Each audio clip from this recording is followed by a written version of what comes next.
Una primera parte en donde vamos a ver anemias y parasitosis.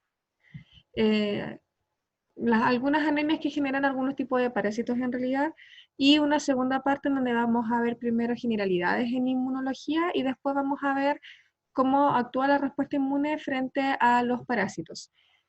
Entonces vamos a comenzar con las anemias parasitarias.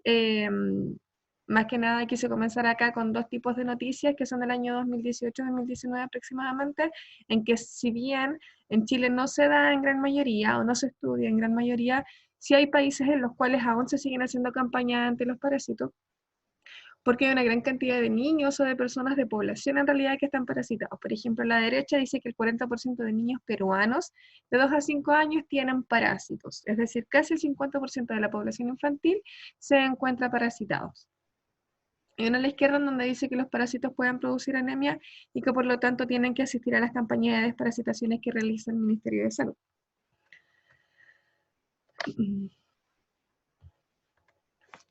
Entonces, ustedes ya saben más o menos en qué consiste la anemia. La anemia es un estado en el cual se ve una disminución de los glóbulos rojos, se puede decir por un lado, pero la definición más específica de la anemia está derivada o está asociada a la concentración o a la cantidad de hemoglobina que se posee en el cuerpo, y en este sentido una anemia es una disminución en los niveles de hemoglobina del cuerpo. Pero ya puede ser a través de la disminución de los glóbulos rojos o el término, las personas que definan más la anemia a partir del término de la disminución de la hemoglobina. La deficiencia de los eritrocitos puede ocurrir por distintos motivos. Puede ser por pérdida de sangre. Dentro de las más comunes se encuentra la pérdida a nivel digestivo, a nivel intestinal.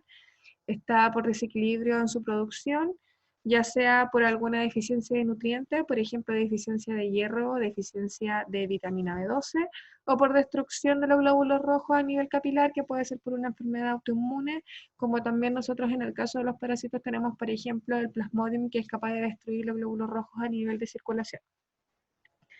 Los síntomas van a depender del tipo de la anemia y también de la gravedad. Y muchos de ellos no se presentan en las anemias leves, sino que a medida que la anemia va siendo más aguda, más grave, se va a presentar alguna sintomatología como son la palidez, la dificultad para respirar, entre otros síntomas comunes. La anemia es un problema de salud pública a nivel mundial porque debilita el sistema inmunológico y disminuye la capacidad física y mental de las poblaciones a las que pertenece. Se dice que aproximadamente el 30% de la población mundial sufre algún tipo de anemia. Principalmente aquellos que están más expuestos son los que pertenecen a zonas rurales y zonas tropicales de países en desarrollo.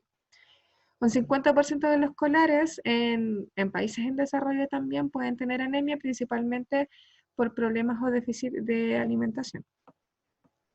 La eritropoyesis por lo general va a producir 3 por 10 elevado a 9 reticulocitos por kilogramos por día, y de estos que corresponde al 1% que está en circulación.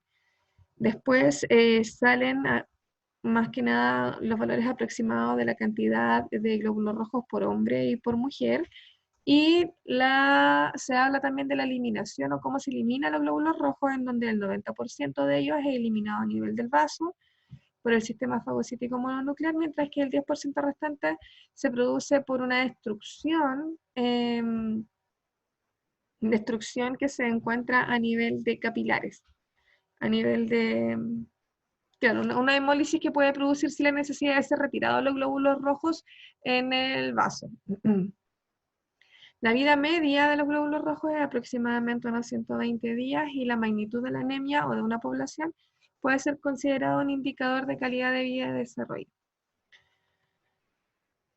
Un poco más de generalidades entonces, los factores que van a influir en si una persona va a presentar anemia o no, o puede tener más o menos concentración de glóbulos rojos, se podría decir, es la dieta hipoproteica, la deficiencia de hierro, de vitamina B12 o de ácido fólico, las enfermedades agudas o crónicas que pueden generar o terminar en una deficiencia de glóbulos rojos, o en un consumo en realidad de factores. Están las condiciones socioeconómicas muy relacionadas a la posible cantidad o generación de anemia. y la etapa de vida. Hay niños, o por lo general en la etapa infantil, son más propensos a tener anemia por temas nutricionales y las embarazadas también por, por distintos motivos, ya sea por consumo de las sustancias o de las vitaminas que necesitamos para poder producir los glóbulos rojos, y los adultos mayores también son más propensos a tener algún grado de anemia. Las intoxicaciones por plomo y las infecciones parasitarias son causantes o son factores que influyen en la anemia.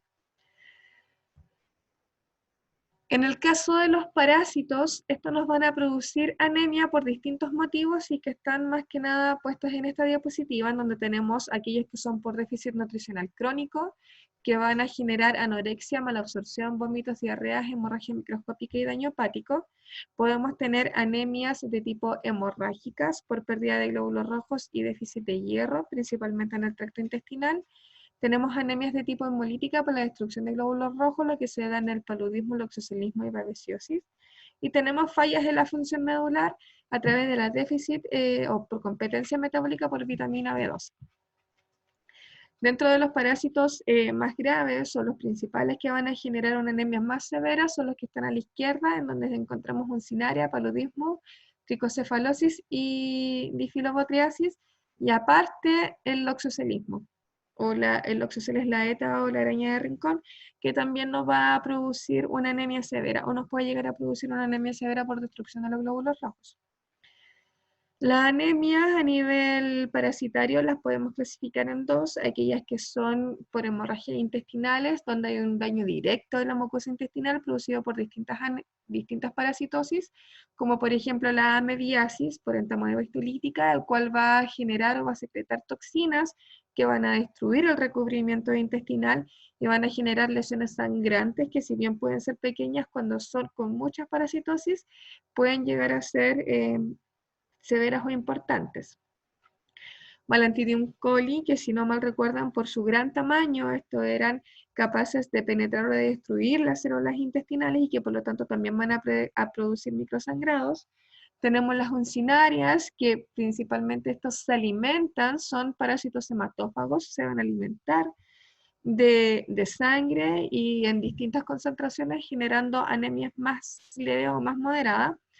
La estrongiloidiasis también, y la tricocefalosis, que el tricocefalo también, o el trichuris trichura, también se alimenta de sangre.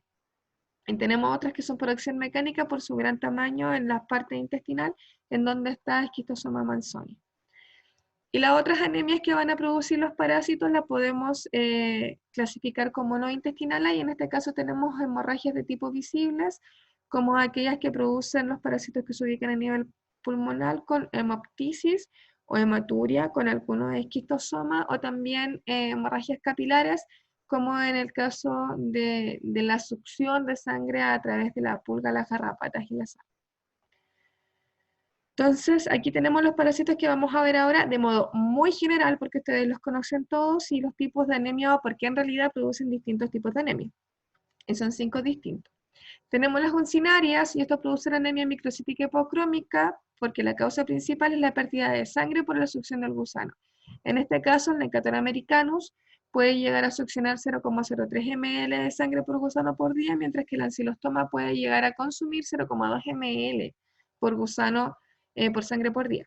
Eso quiere decir que cuando se tiene una mayor cantidad de gusanos o de parásitos en el cuerpo, pueden llegar a consumir mucha cantidad de sangre en el día y producir este tipo de anemia microcítica hipocrómica.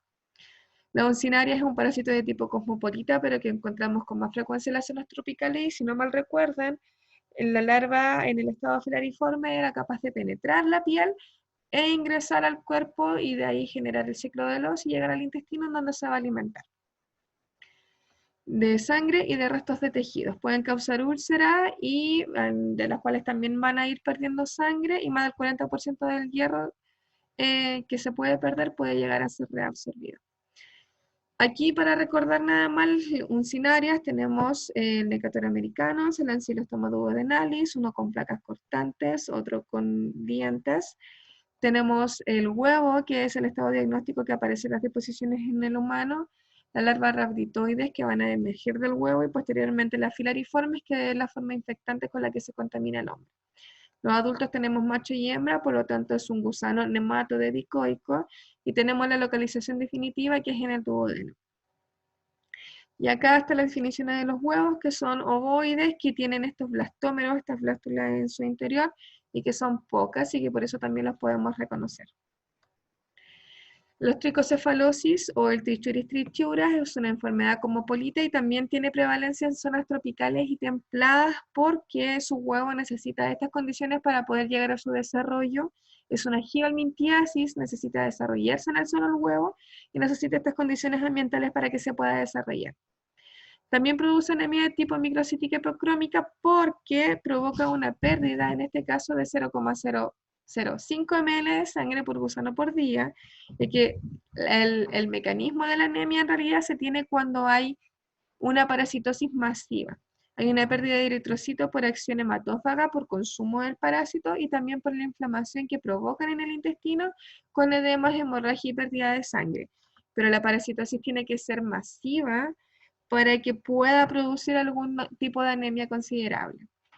Por ejemplo, acá menciona que la carga parasitaria tiene que ser cercana a la eliminación de 300.000 huevos por gramos de heces diaria y que esta infección se produce o esta anemia se produce cuando el niño está o la persona está parasitada aproximadamente como por 800 parásitos. Es decir, una parasitosis con alta cantidad de parásitos.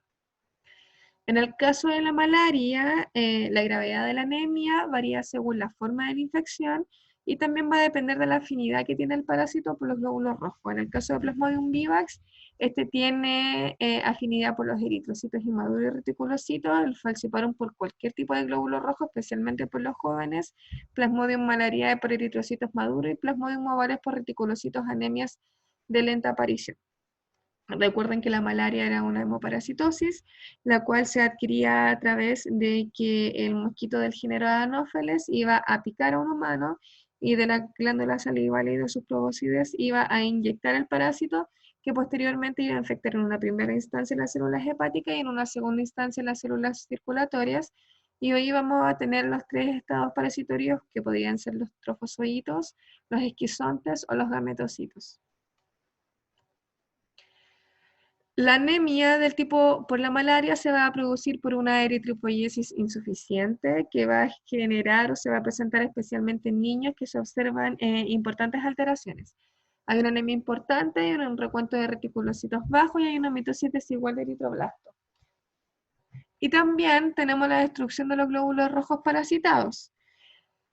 Principalmente se van a destruir aquellos glóbulos rojos que están parasitados cuando ya hay una gran cantidad de trofosoditos en el interior y tienen que ser liberados, o sea, los trofosoditos pasan a esquizontes y estos esquizontes necesitan liberarse, seguir replicándose, seguir distribuyéndose.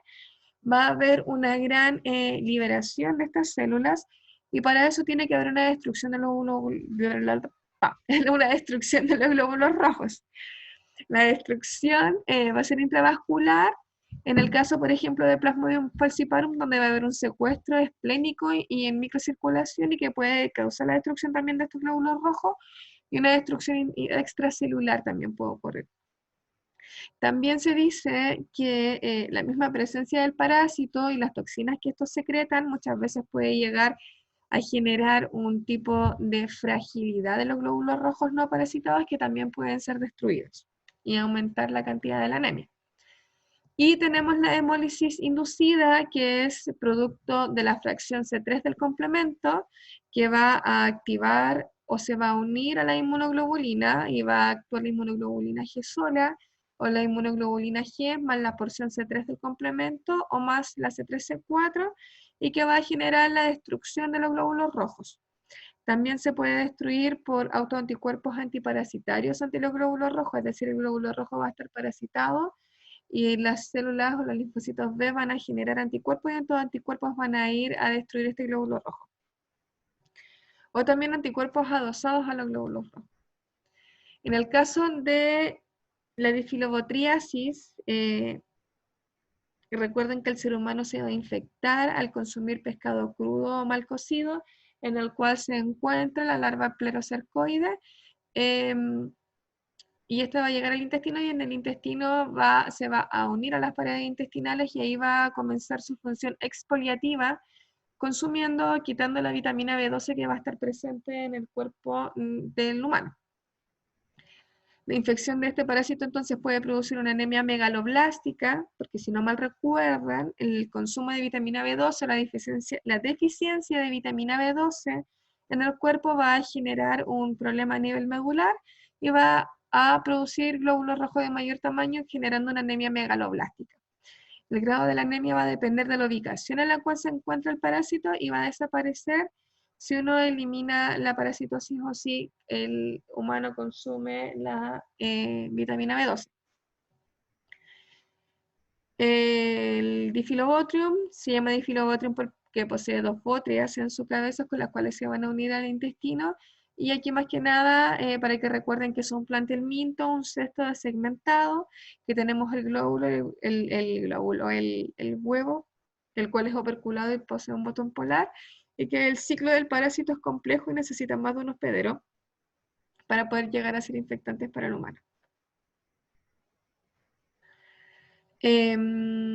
La última es el loxocelismo. En el caso del loxocelismo, la anemia la va a producir el veneno que secreta la araña de rincón al morder al humano, el cual se define aquí cuáles son sus características. El veneno es claro y viscoso, tiene una naturaleza proteica y gran parte de su efecto o de su acción la va a generar la esfingomielinasa D. En este caso, el veneno tiene un efecto que es necrotizante, hemolizante, coagulante y vasculizante, que falta acá. Y el efecto hemolítico es el que va a terminar produciendo entonces la hemólisis a nivel de circulación y va a generar la anemia. Hay una formación de placa gangrenosa, pero esto está más que nada asociado al veneno, producto del efecto necrotizante, y el veneno de circulación sistémica puede ser un gran poder hemolítico y va a generar una anemia muchas veces más severa. Entonces ahora vamos a pasar, yo dije que la clase estaba dividida en tres. La primera vendría siendo la anemia y la parasitosis. Después vamos a ver generalidad del sistema inmune y después cómo actúa el sistema inmune ante los parásitos. Ahora vamos a ver entonces las generalidades en el sistema inmune. La inmunología, a términos muy generales, en la rama entonces es una ciencia o una rama de la biología que estudia la respuesta o defensa del huésped frente a estímulos exógenos, o sea, que vienen de afuera, como estímulos endógenos. Exógenos podría ser en este caso un parásito, y endógenos va a ser, por ejemplo, una célula metastásica. Y sus derivaciones patógenas, es decir, estudia lo sano, cómo responde el sistema inmune cuando está normal, cuando está sano, a estímulo exógeno y endógeno, y cómo responde el sistema inmune cuando hay una derivación patológica, o cómo actúa el sistema inmune en estas derivaciones patológicas, como cuando hay una enfermedad autoinmune, lupus, artritis reumatoide, entre otras. Todo eso lo estudia la inmunología. Y estudia los sistemas inmunitarios ya en su estado normal entonces y patológico. Tenemos la inmunidad, que es la capacidad ya sea natural, por la inmunidad natural o la inmunidad adquirida, que posee el cuerpo para luchar contra algunos agentes externos, y tenemos el sistema inmune, que son todos los componentes, todas las estructuras, órganos y células que componen este gran sistema y que es el que va a generar la inmunidad dentro del cuerpo.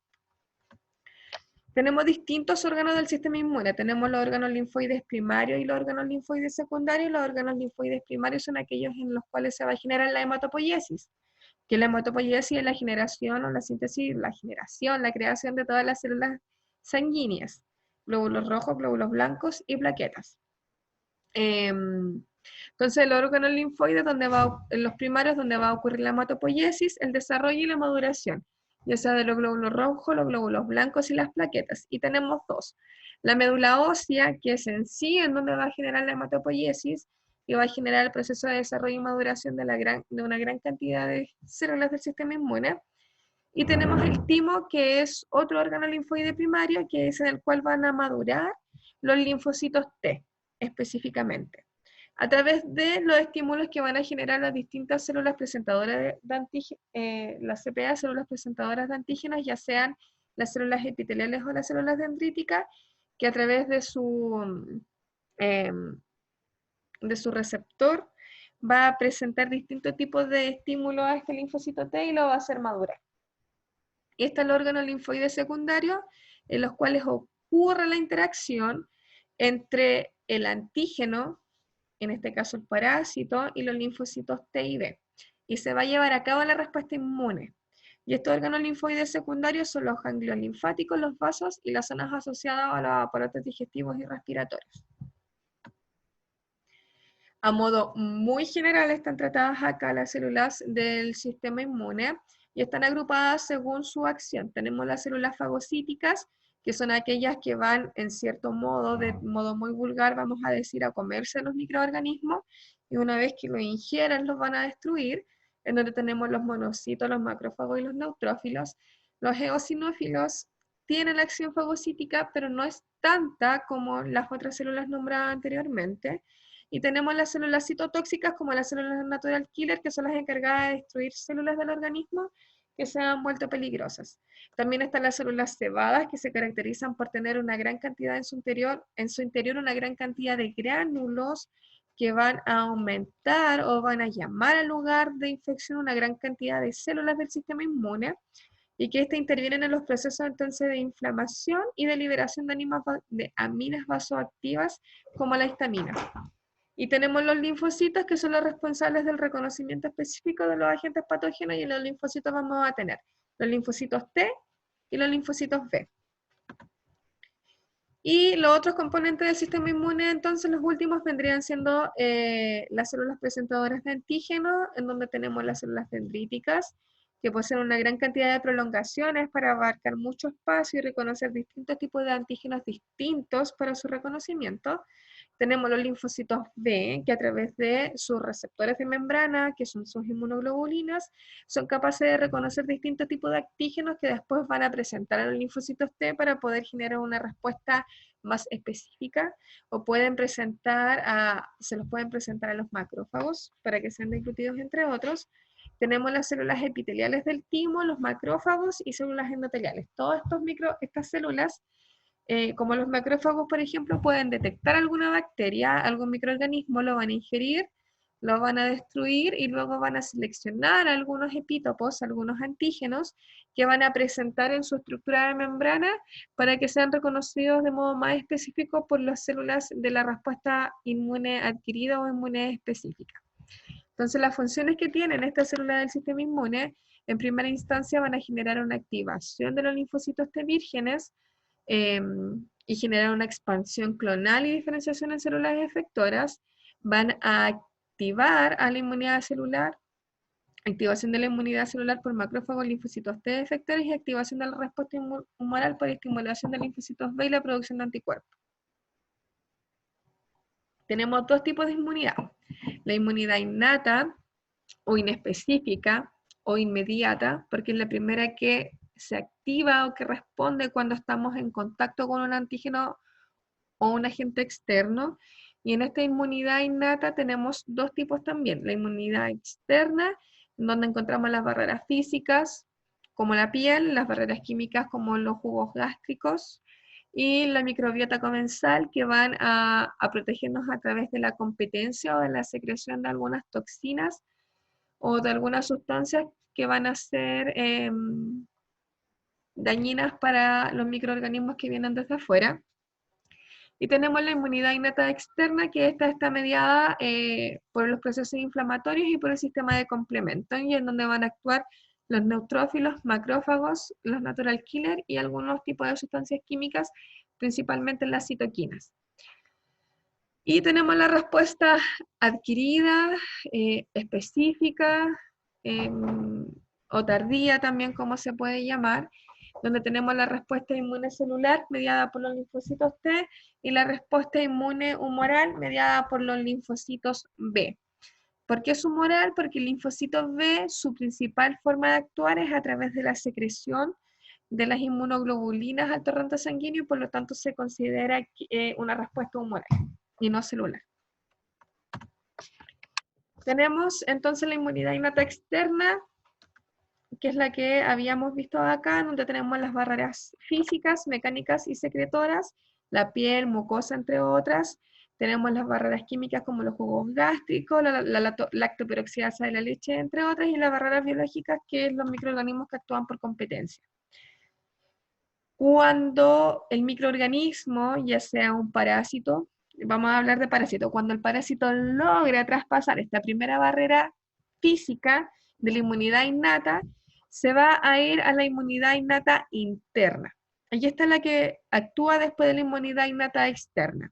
¿En qué consiste este tipo de inmunidad innata interna? Que una vez que este microorganismo logra traspasar la primera barrera de defensa, por ejemplo, en este caso la epidermis, a través de la injuria, que puede ser la picadura de un mosquito, por ejemplo, va a ingresar y se va a encontrar en la dermis. En esta dermis van a estar presentes algunos macrófagos o algunos mastocitos que al entrar en contacto con este microorganismo, con este parásito, el mastocito va a liberar sus sustancias,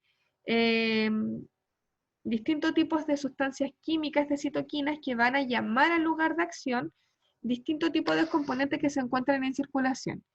Principalmente una mayor cantidad de células fagocíticas, una mayor cantidad de macrófagos y también una mayor cantidad de neutrófilos, para que sean capaces de ingerir estos microorganismos que están llegando a la zona de lesión. Entonces, en el lugar de la lesión, los macrófagos y los mastocitos envían señales químicas que hacen que los capilares se dilaten.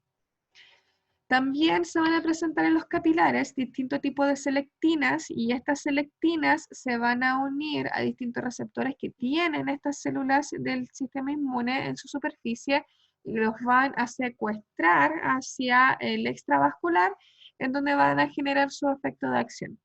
Entonces se produce el sistema inflamatorio, la respuesta inflamatoria, porque producto de estas citoquinas proinflamatorias se van a dilatar los capilares, van a salir los neutrófilos o las células linfocíticas, neutrófilos y macrófagos, no linfocíticas.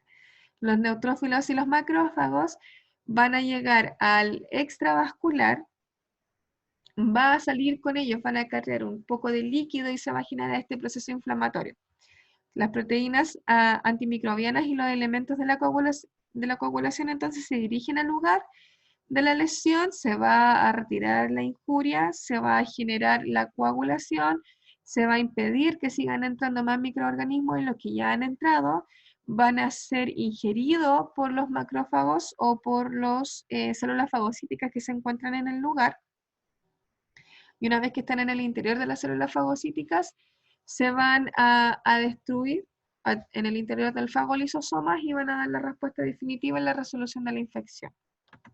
En el mayor caso, ¿cuál es la acción o el mecanismo que ocurre acá cuando llegan los neutrófilos y los macrófagos? Entonces, van a ser reconocidos estos macrófagos o este microorganismo por receptores que tienen los macrófagos y los neutrófilos en su membrana, van a ser invaginados en un fagosoma, y este fagosoma posteriormente se va a unir a un lisosoma, y este lisosoma tiene una gran cantidad de gránulos con algunos reactivos de oxígeno y algunas enzimas, y se van a unir al lisosoma y van a generar el fagolisosoma. Y en este fagolisosoma el microorganismo va a ser destruido a través de las enzimas lisosómicas entonces y de distintos tipos de reactivos de oxígenos. Otro tipo de respuesta inmune que se va a dar en esta parte es la que está mediada por los linfocitos natural killer, y estos van a cumplir dos funciones. Una de ellas es en el caso de que el microorganismo o el parásito logre infectar el interior de una célula, y si presenta en su membrana alguna estructura que esté informando que esté parasitada, el linfocito natural killer lo va a reconocer y va a enviar las señales químicas para que esta célula entre en un proceso de apoptosis y sea destruida. Y al destruirse la célula también se va a destruir el estado parasitario que se encuentra en su interior. El otro mecanismo de acción que tienen los linfocitos natural killer es que cuando estos se unen a un macrófago que está parasitado, que tiene un parásito en su interior, a veces ocurre que el macrófago no es capaz de activar este fagolisosoma, pero sí va a ser capaz de presentar en su membrana alguna estructura que va a decir: hey, yo estoy parasitado, necesito activarme. Y ahí va a llegar el linfocito natural killer, va a secretar interferón gamma y este interferón va a ser la señal, el clic que le va a dar al macrófago para que éste active el fagolisosoma y sea capaz de destruir el microorganismo. Y otras sustancias que actúan acá a este nivel, a nivel de la inmunidad innata interna, es el sistema del complemento, pero a través de dos vías, que son las vías que actúan en la inmunidad innata, que es la vía alternativa, la cual es activada directamente por el microorganismo o por el parásito, y la vía de las lectinas, en la cual la misma presencia del parásito es capaz de unirse o de ser reconocida por las lectinas, y estas lectinas van a ir a activar las, no son, la sustancia, las proteínas del complemento, las enzimas del complemento. La vía clásica no, porque la vía clásica es activada a través de los anticuerpos y por lo tanto forma parte de la respuesta inmune adquirida y no de la respuesta inmune innata. Entonces, una vez que el microorganismo es reconocido o el parásito es reconocido por la vía alternativa o por la vía de las lectinas, va a ir a activar el complemento C3 y va a liberar el C3b y el C3a. El C3A es una sustancia proinflamatoria que cuando es escindida de la estructura C3 va a hacer la misma función que están haciendo los mastocitos, que va a servir como proinflamatorio y va a llamar más células del sistema inmune al lugar de la injuria o al lugar del daño, o donde está la presencia del parásito. Mientras que el complemento C3b va a extinguir al resto de las estructuras o de las enzimas que forman parte del sistema del complemento y va a generar como respuesta final esta membrana o este poro de lisis que va a producir que la célula muera, lisis del microbio. Entonces acá tenemos los tres tipos de respuestas que pueden dar el complemento. Tenemos las proteínas del complemento que están inactivas y que cuando entran en contacto con un parásito se van a activar y se van a activar en cascadas. Y esta cascada va a activar el complemento y va a destruir al parásito por distintos motivos. Uno de ellos es la estimulación de la inflamación, que lo que les decía tiene una respuesta muy similar a la respuesta que tienen las células cebadas por la liberación de la histamina.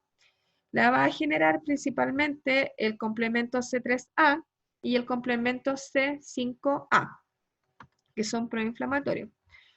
Otra de las funciones es que estas células, estas proteínas del complemento se unan a la membrana del protozoo, del parásito y la van a opsonizar, y una vez que estén opsonizadas, que estén unidas estas estructuras, estas proteínas, a la membrana del parásito, van a ser reconocidas por un macrófago, por un fagocito que tiene receptores para complemento y lo va a fagocitar y lo va a destruir.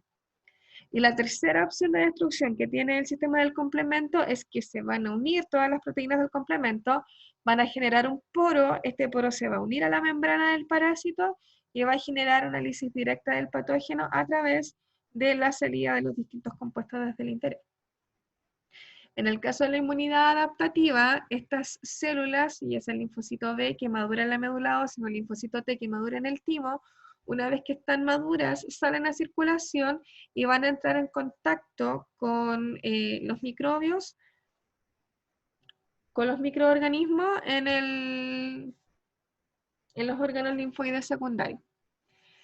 Y aquí van a responder de distinto modo. En el caso del linfocito B, el tipo de respuesta que tiene este, una vez que reconoce al parásito a través de sus inmunoglobulinas de membrana, su receptor de membrana, que es una inmunoglobulina, va a pasar a transformarse en una célula cebada, y esta célula cebada se caracteriza porque comienza a secretar los anticuerpos. Y estos anticuerpos secretados, que forman parte de la inmunidad humoral, van a actuar de distinto modo. Uno de sus efectos, de su mecanismo de acción, es que estos anticuerpos se van a unir a distintos tipos de estructuras que posee el parásito en su membrana y van a generar una neutralización de microbios, es decir, se unen a la estructura de los microbios y estos microbios no son capaces de unirse a la célula a la cual van a dañar y por lo tanto generan un efecto de neutralización. Pero también los anticuerpos se pueden unir a distintos tipos de toxinas, que secretan estos tipos de parásitos y van a impedir que esta toxina también se una a su célula blanco y pueda generar esta respuesta.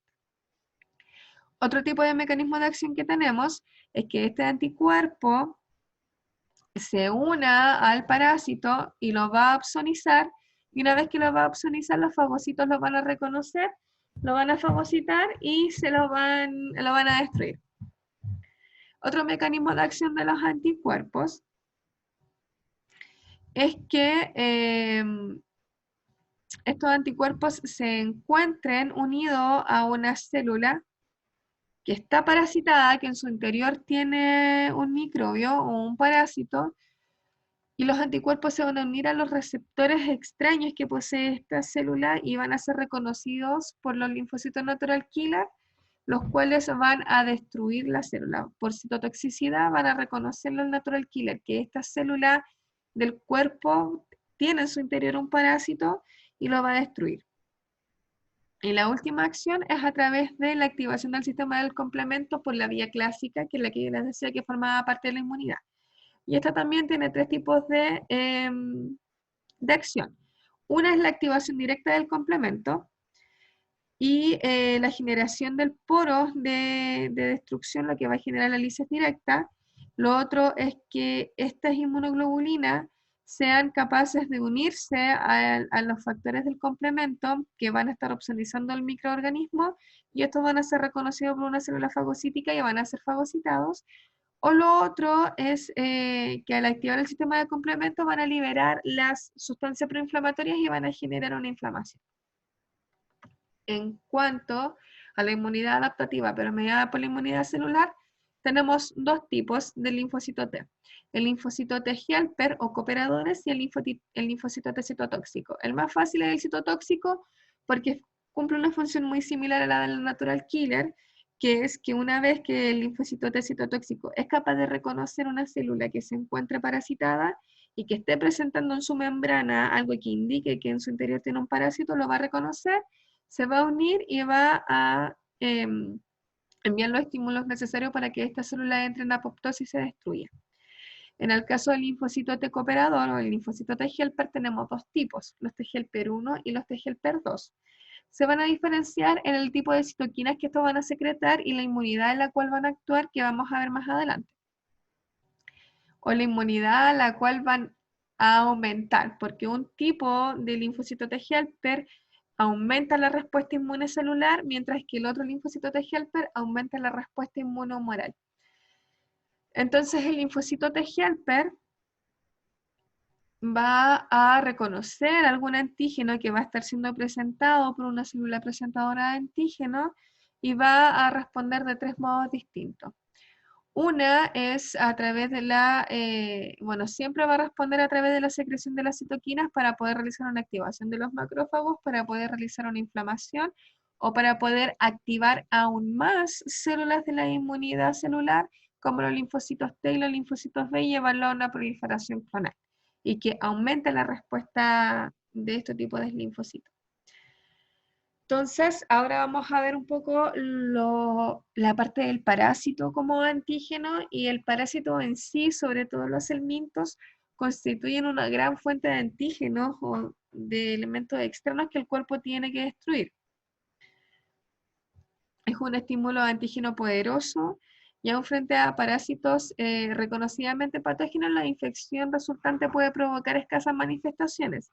Y eso está debido principalmente porque un parásito exitoso es aquel que no es capaz de activar el sistema inmune, porque el parásito requiere pasar de esta etapa de vida por el humano para poder subsistir.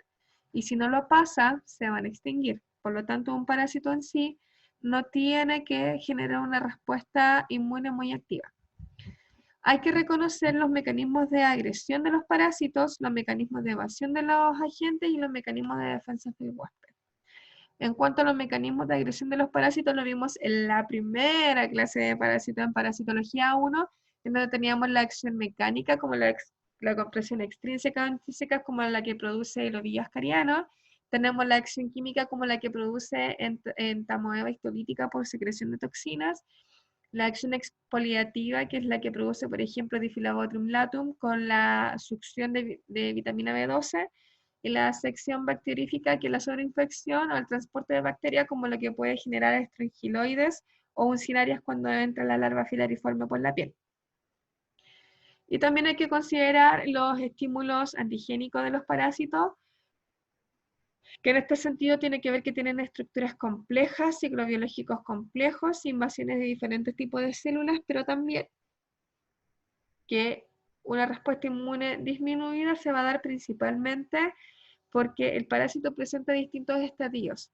Y el hecho de que presente distintos estadios significa que el cuerpo se ha preparado para defenderse contra un estadio, pero cuando ya genera la respuesta inmune para este tipo de agente, este ya ha cambiado y ya está en otra modalidad, en otro estado larval, por ejemplo, de larva L1 a L3 y ya presenta distinto tipo de antígeno en su membrana, por lo tanto la respuesta inmune que se generó ya no va a ser efectiva contra este tipo de parásitos. Y ahora entonces vamos a ver cómo responde el cuerpo, que es la tercera y última parte de la clase, cómo responde el cuerpo ante la presencia de estos parásitos. Vamos a ver cómo se da la inmunidad innata y cómo se da la inmunidad adquirida. Entonces, tenemos el parásito y lo primero que se va a enfrentar es a la inmunidad innata externa, a las barreras físicas. Tiene que traspasar la piel, en el caso de aquellos que ingresan por la piel, tienen que traspasar los hilos respiratorios en aquellos que ingresan por zona nasal, como por ejemplo el enterovirus. Tienen que resistir al peristaltismo digestivo y que no sean eliminados, y también los huevos, por ejemplo, los quitos tienen que resistir los ácidos gástricos para poder llegar a parasitar. Si es que ninguno de este tipo de inmunidad innata externa ha resultado contra el parásito, se viene un segundo momento que es la activación del complemento.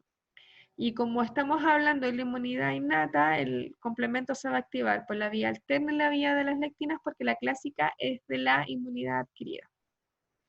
Entonces, a través de la activación por la vía alterna y la vía de las lectinas del sistema del complemento, se va a realizar una activación profagocítica, recuerden C3A y C5A, unas sustancias proinflamatorias, la activación líticas de la membrana y el reclutamiento de células inmunocompetentes.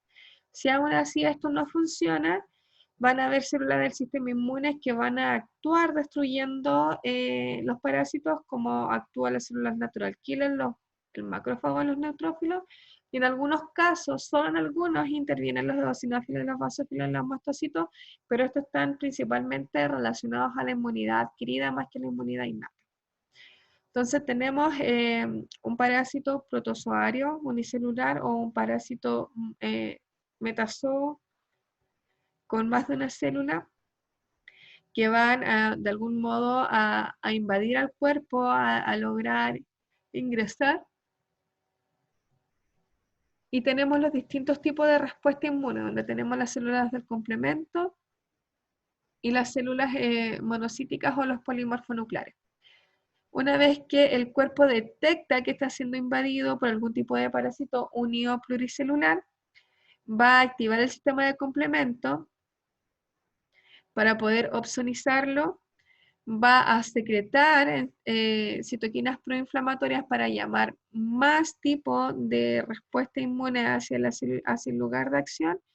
Van a llegar los polimorfonucleares, entre otros, van a fagocitar a los microorganismos, la van a destruir por lisis, por complemento o por todo lo que vimos acá, y puede resolverse esta infección. En teoría, una gran cantidad de infección se resuelve con este tipo de inmunidad. Ahora, si esta inmunidad falla, si este tipo de respuesta inmune innata falla, se pasa a la respuesta inmune adquirida. Tenemos distintos tipos de parásitos, por ejemplo, como la Trypanosomiasis africana, Trypanosoma cruzi, Toxoplasma y Leishmania, que pueden activar el complemento por la vía alterna. Mientras que Trypanosoma cruzi, en su primer contacto con los macrófagos, promueve la secreción de interleuquina 12, la cual produce que células naturales que secreten distintos tipos de sustancias. Entonces acá hay una serie de ejemplos de inmunidades innatas, y acá les quiero mencionar acá en el caso de los Plasmodium, por ejemplo, la carencia por parte del hospedero de los receptores para el parásito evitan que se produzca la parasitosis. Por ejemplo, el Plasmodium vivax, para poder parasitar un glóbulo rojo, interacciona con el receptor DAFI de los glóbulos rojos. Si la persona no tiene el DAFI, no, el parásito, el plasmodium, no va a ser capaz de ingresar al glóbulo rojo, por lo tanto esta persona nunca se va a parasitar con un plasmodium falciparum, o sea, plasmodium vivax. En el caso de falciparum, este metaboliza la hemoglobina A1, pero no metaboliza la hemoglobina S. Por lo tanto, aquellas personas que tienen anemia falciforme tampoco van a generar una parasitosis por el plasmodium falciparum. En la inmunidad innata, la presencia de células fagocíticas, la lítica, los complementos y los anticuerpos naturales pueden mediar la destrucción de muchos parásitos y pueden eliminar en su comienzo la infección que nunca se ha manifestado. Pero si el parásito o sus antígenos persisten, es decir, ya sea porque el parásito es una cepa mucho más resistente o porque la carga parasitaria era muy grande, la presencia de macrófagos en los linfocitos van a promover la generación de una respuesta inmune adquirida. Y esta respuesta inmune adquirida es la resistencia que posee el cuerpo de modo específico a la invasión por un parásito determinado. Y a veces hasta por ciertos estadios, que era lo que le decía, muchas veces el cuerpo genera respuesta a un estadio parasitario y después tiene que generar respuesta a otro estadio parasitario. Y aparte de ser específico, esta también posee memoria. Eso quiere decir que una vez que nos volvamos a infectar, no vamos a tener o tenemos una mayor respuesta para un segundo contacto. Entonces, en el tipo de inmunidad adquirida tenemos 3 tipos de respuesta o 3 tipos de fase, y la primera fase es la fase de amplificación. Una vez que el cuerpo detecta que este parásito persiste, la célula presentadora de antígeno en el foco inflamatorio le va a presentar a los linfocitos T helper los antígenos del microorganismo extraño, y estos van a activar a los linfocitos y van a producir citoquinas que estimulan la fase inflamatoria. Por eso es una fase de amplificación, en la cual el linfocito T helper va a amplificar la respuesta. Si esta amplificación de la respuesta de la fase inflamatoria no da resultados, el parásito va a persistir y los linfocitos van a ser reestimulados con los mismos antígenos anteriores. Y esto va a hacer que se produzcan más citoquinas, pero esta vez estas citoquinas van a estimular la multiplicación de células efectoras de la inmunidad celular y de la inmunidad humoral. Ya no van a estimular la fase inflamatoria, sino que van a estimular la inmunidad celular y humoral, y esta fase se conoce como fase efectora generalizada. Si aún así el microorganismo persiste, si el parásito o sus antígenos persisten, estos linfocitos T son reestimulados y el linfocito se diferencia el linfocito T helper de tipo 1 o 2. Y estos van a ser efectores especializados.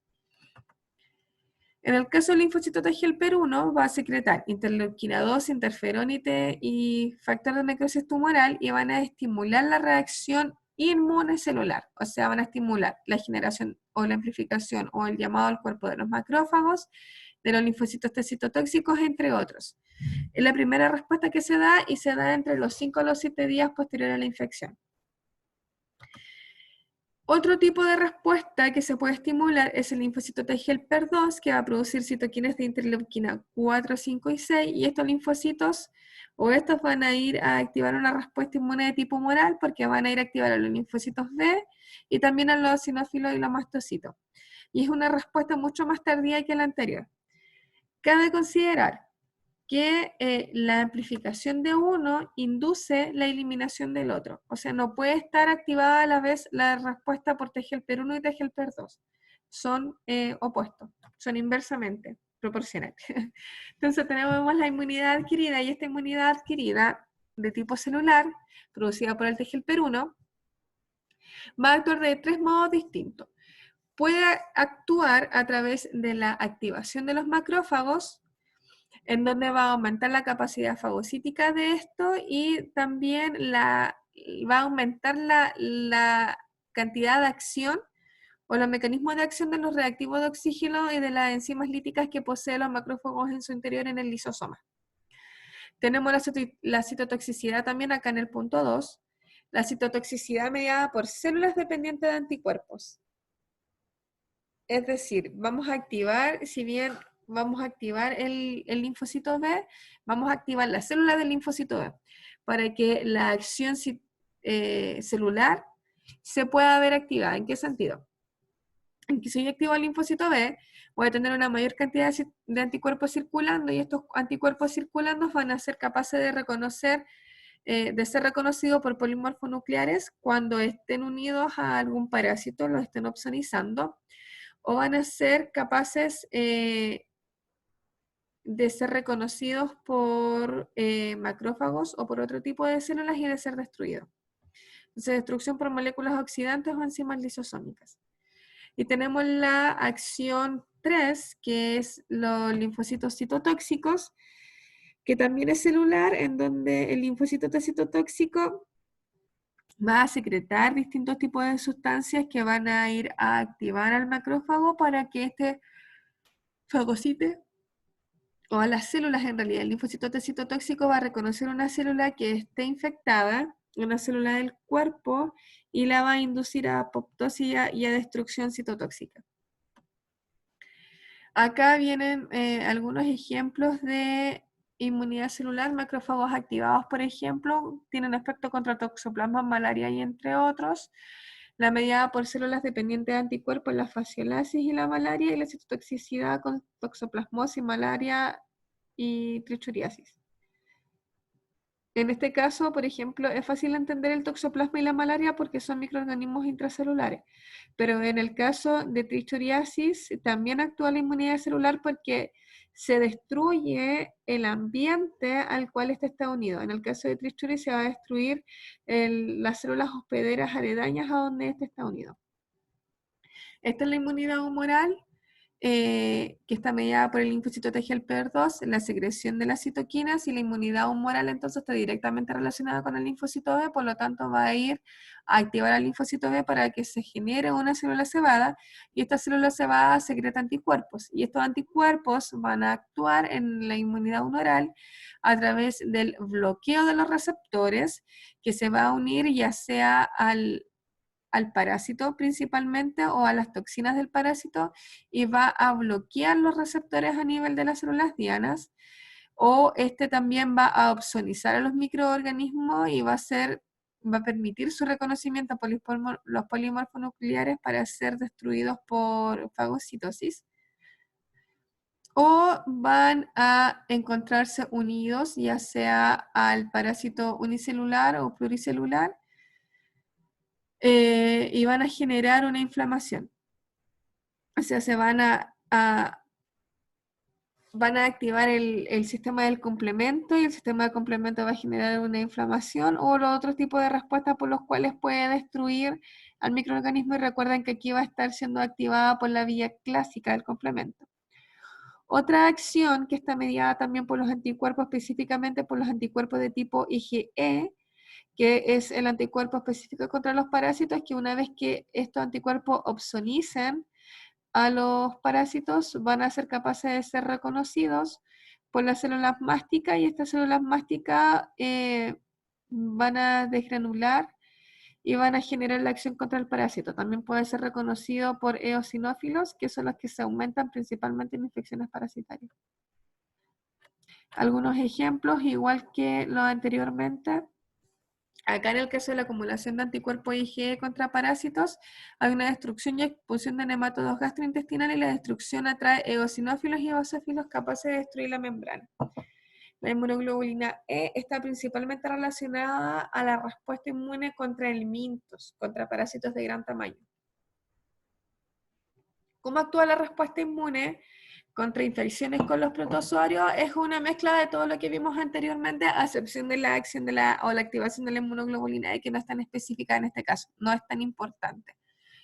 Entonces, la respuesta predominante cuando el protozoo es extracelular va a ser la respuesta inmunohumoral, porque los anticuerpos reconocen a los antígenos que están afuera. Por lo tanto, va a estar asociada a la respuesta del Telhelper 2, que es la que está asociada acá al extracelular. Con las citoquinas que esta secreta, va a estar relacionada con la activación de los linfocitos B y los productores de anticuerpos, y el mecanismo principal, opsonización, fagocitosis y todo lo demás que hemos visto. Todo microorganismo intracelular, y en este caso no es la excepción para los parásitos, va a ser destruido por una respuesta inmune celular, por un linfocito mediado, una inmunidad mediada por linfocitos T citotóxicos, principalmente por macrófagos. Entonces va a estar mediada por el linfocito T helper 1, que va a ser el que va a estar aumentado en este caso con su secreción de citoquinas para activar a los macrófagos y los linfocitos T citotóxicos, generando la fagocitosis y la citotoxicidad directa para que puedan destruir esta célula fagocitaria, esta célula del cuerpo que está siendo dañada o que está parasitada. En el caso de los helmintos, una respuesta inmunohumoral en un primer contacto, yo tengo el gusanito, tengo el helminto con sus antígenos en su membrana, y estos van a ser reconocidos por una célula presentadora de antígeno, y esta célula presentadora de antígeno se la va a presentar a un linfocito T, y aquí se va a ver aumentada principalmente la respuesta mediada por el linfocito T helper 2 y no por el T helper 1. Eso quiere decir que se van a secretar las citoquinas anexadas o relacionadas con el T helper 2, y el T helper 2 va a ir a activar a un linfocito B, y el linfocito B va a generar los distintos tipos de secreción de anticuerpos. Cuando secreta IgM, IgG y IgA, va a generar una acción directa a través de la neutralización de las enzimas larvales, del bloqueo de los poros bucales y anal y de la inhibición de la actisis y desarrollo larval. O una acción indirecta a través de la opsonización, la fagocitosis por macrófago y la destrucción. O la fijación de eosinófilos. Entonces, si se libera la inmunoglobulina E, lo que va a pasar, aparte de la secreción de las citoquinas en una primera instancia van a llamar a eosinófilos y a células cebadas. Y esta inmunoglobulina E va a hacer una fijación a las células cebadas y estas se van a desgranular. La desgranulación de la misma, más la unión del microorganismo, en este caso del parásito, a un eosinófilo, va a generar enzimas líticas, eicosanoides, citoquinas y radicales de oxígeno que van a ir a actuar sobre la actisis o sobre la cubierta de este parásito y lo van a destruir. O lo otro que pueden hacer también es cambiar su microambiente, generar un proceso inflamatorio y cambiar el ambiente en el cual estos se encuentran, generando la eliminación del parásito.